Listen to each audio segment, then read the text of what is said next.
Howdy gang, Frankie Day back again on YouTube.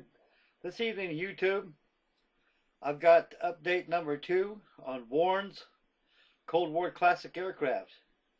That Herky Bird kind of kicked my rear a little bit, guys, so I did a little bit as I could today on my Globemaster. So far, taking off from the last video I done on part 1 of the build, the fuselage was glued together, the horizontal and vertical stabilizer were glued in place, and the gaps were all filled after I completed that video.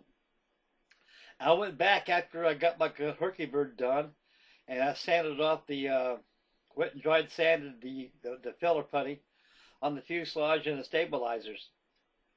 And I got it all removed off there, so I gave it a coat of gray primer on there to see if any imperfections. There's a few more imperfections kind of popped up, so I went ahead and refilled them with filler putty. So another sanding for tomorrow, and the primer fuselage will be done, imperfection free. And at the same token, I went ahead and joined the wings together, and the wings are joined together using acrylite glue. And they were jointed. The wings fit really good. That was about the best fit of the model, was the wings itself.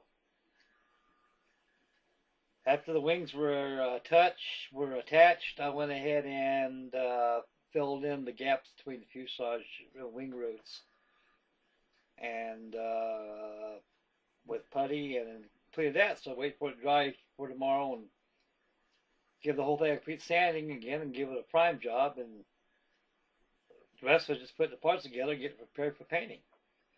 It's going to be a fast build, fellas. Not very many parts. There's probably about, I don't know, judging the kit's contents,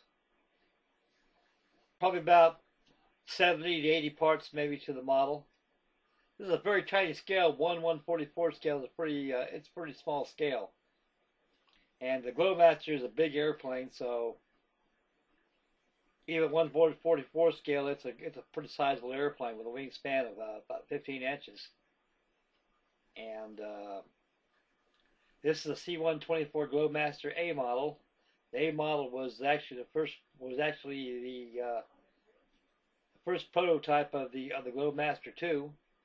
Had no wingtip heaters and no radome on the front of the nose. So that's that's the only difference between that and the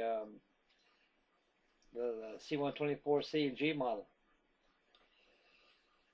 Oh boy, I'm tired, boys. I tell you, that Herky Bird kicked my rump. Anyway, before I show the model, I'd like to thank everybody out there for your comments on my Herky Bird. And right now I got her on the coffee table out there. It looks pretty nice, that coffee table. And my wife is pretty gentle with the models anyway. She don't even get there. She don't get any close to 3 or 4 feet to them. So she don't. She knows what they mean to me and how much work I put into them. So she respects that. And not very many guys' wives have to let you put a model on top of their coffee table, but mine does. Yeah, I'm happy. Anyway, getting back to the Globemaster. It's going to be a really nice kit when it's all done, guys. There's a lot of small parts to it, though, but that's what makes the model. I guess the key of model building is miniaturization. That's the key of it. Anyway, I'm talking.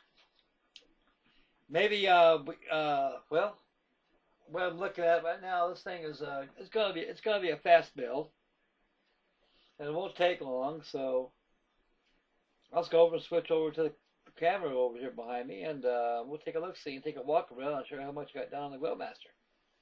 Stay focused, boys. Here we go. Okay, fellas, here we go. This is her sitting on Lady Susan. I zoom in a little bit. That's as far as I got on the build. Like I say, after I sand all the filler off the fuselage, I went and primed it, and I saw some imperfections on there, so I touched up a little filler putty on it. That's what it really needed that.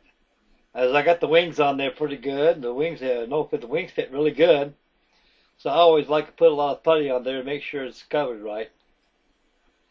And I'll sand that off tomorrow on the wing roots right there.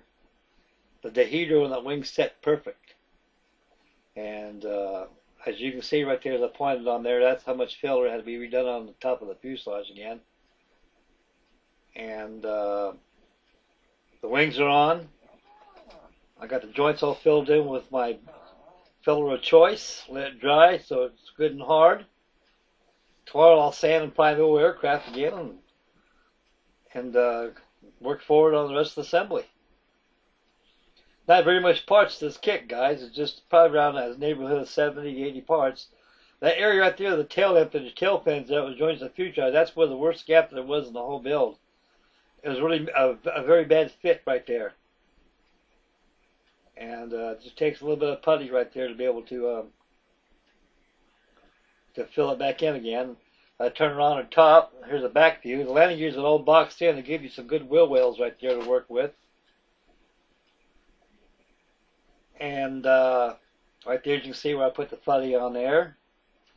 The forward section needed to touch up there. Need to touch up on the wings right there. And once that's all done, I'll just go ahead and sand that putty wet and dry. Use plenty of water and give it a prime job. Like I said, move forward with the construction. It's not too big. It's not too small, guys. The Globemaster is a big airplane. The rule of thumb is the bigger the airplane, the bigger the model. And you can see the cockpit right there is. I was thinking about having a second thought. Let's go ahead and let the remain as a clear transparency instead of painting it. Or using decal paper on there for the windows. And I'll back off with the camera a little bit. Give you a thumbs up. Thanks, boys, for tuning in. And we'll catch you all later on the next video. Bye, boys.